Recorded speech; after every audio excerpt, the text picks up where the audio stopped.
Hello friends, ఎలా ఉన్నారు? Welcome to స్వదేశీ ఫుడ్స్. ఈ రోజు మనం చిల్లీ గార్లిక్ బ్రెడ్ ని ఎలా తయారు చేసుకోవాలో చూద్దాం. సాధారణంగా మనం బ్రెడ్ తోటి చాలా రకాల బ్రేక్ఫాస్ట్ రెసిపీస్ ని చేస్తూ ఉంటాం. కానీ ఈ చిల్లీ గార్లిక్ బ్రెడ్ మాత్రం స్పైసీగానే కాకుండా వెల్లుల్లి పరిమళంతో చాలా రుచిగా ఉంటుంది.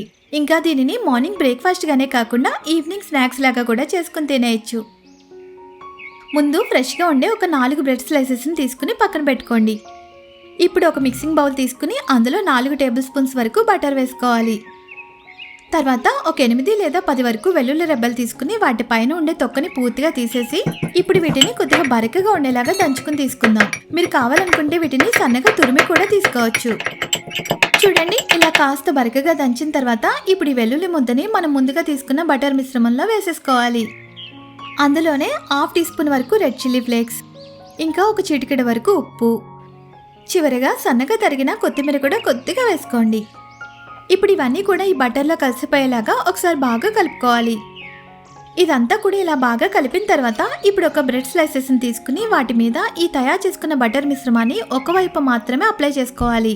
రెండో వైపు మనం పెనం మీద పెట్టుకున్నప్పుడు అప్లై చేసుకుందాం. తర్వాత స్టవ్ ఆన్ చేసుకుని ఒక దోశ ప్యాన్ పెట్టుకోవాలి. ప్యాన్ హీట్ అయిన తర్వాత మంటని మీడియం ఫ్లేమ్లో పెట్టుకోవాలి. ఇప్పుడు బ్రెడ్ పై మనం ముందుగా అప్లై చేసుకున్న బటర్ మిశ్రమం ఉంది కదా, అది అడుగుకి వచ్చేలాగా పెనం మీద పెట్టుకోవాలి.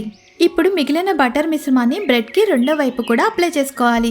ఇప్పుడు మీడియం మంట మీదే 1 నిమిషం పాటు ఒకవైపు గోల్డెన్ బ్రౌన్ కలర్ వచ్చేంత వరకు కాల్చుకోవాలి.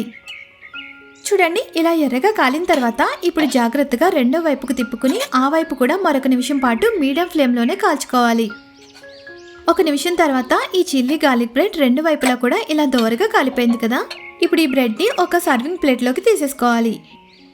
ఈ విధంగానే మిగిలిన బ్రెడ్ స్లైసెస్ని కూడా తయారు చేసుకోవాలి. అంతేనండి, ఎంతో టేస్టీగా స్పైసీగా ఉండే చిల్లీ గార్లిక్ బ్రెడ్ తయారైపోయింది. ఇప్పుడు దీనిని వేడివేడిగా ఉన్నప్పుడే టమాటా సాస్తో తింటే చాలా టేస్టీగా ఉంటుంది. లేదంటే మీరు ఉత్తిగానైనా తినేయచ్చు. ఇది ఫ్రెండ్స్, మన వీడియో నచ్చిందా? నచ్చితే లైక్ చేయండి, షేర్ చేయండి, సబ్స్క్రైబ్ చేసి పక్కనే ఉన్న బెల్ ఐకాన్ క్లిక్ చేయండి.